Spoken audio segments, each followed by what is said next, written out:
Okay, so I've just bought this BMW 3 Series, and I've only driven it about a couple of 100 miles.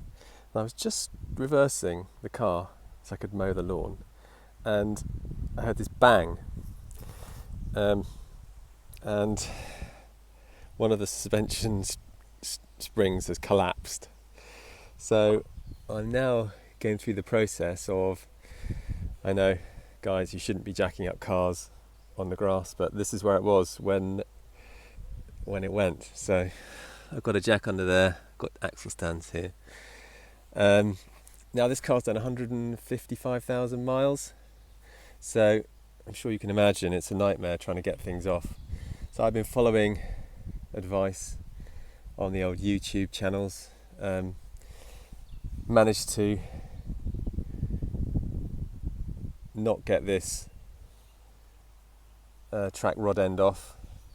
I think I'm going to try, well, obviously I've had to saw it off with a hacksaw just to get it out of here. But yeah, this obviously, because the spring's collapsed, it's fallen down and it's impacting all of this stuff. So there's another way of taking this off, where you loosen this nut in here. You loosen this one here, and then you can lower this whole, take the brake caliper off to lessen the load, and then you can lower this whole thing down, take the strut top mount off, and then you can basically lower this down with all of this attached, and then you undo this clamp, and then you prise this apart here, and then you can lift this out once it's outside of the well. Anyway, it's the joys of buying old bangers, I suppose, is that things like this just fail. But I was hoping I'd get more than about 300 miles out of it before things started going wrong, but there you go. Seems to be quite common. I think these springs are quite narrow gauge. I mean, it looks to me like that corrosion on the spring itself is fairly recent. Because this material is very hard, I don't think it's designed necessarily for its corrosion resistance. So if the paint coating starts to go on your springs, if they look a bit rusty, then I would say replace them. So I've ordered some new springs and shocks.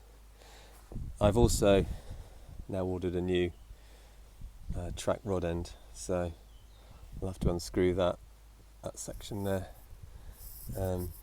Probably try and mark where it is on here. I don't know how I'll do that, maybe with some paint or something, or maybe it will just show up. So yeah, you clamp it here and then clamp it here and then unravel that.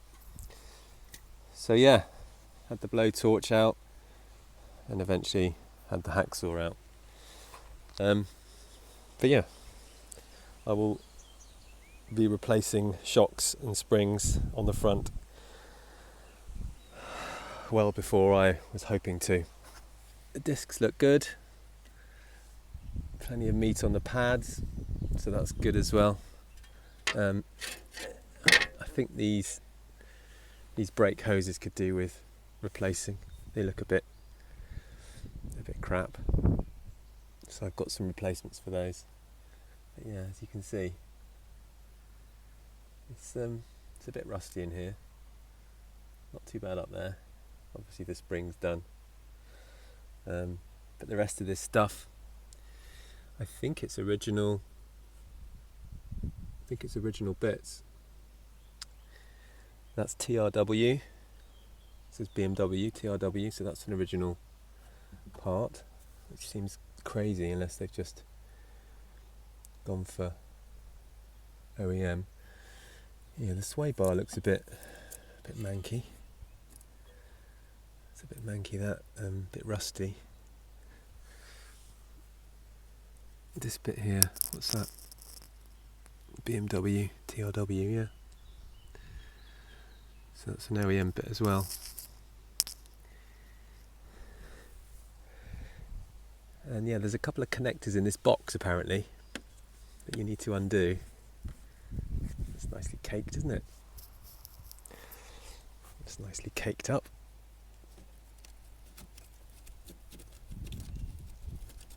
I feel like an archaeologist.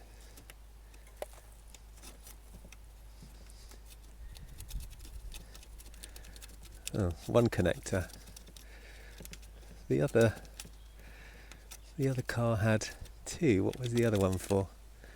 Maybe it was for because there's definitely an ABS sensor. Maybe it was for the headlight. Had automatic headlight leveling. To get this bolt, you need to take this panel off. So there's various clips and things to get this off. So I'll probably have to do that as well. So yeah, anyway, rabbited on long enough. The joys of buying a banger.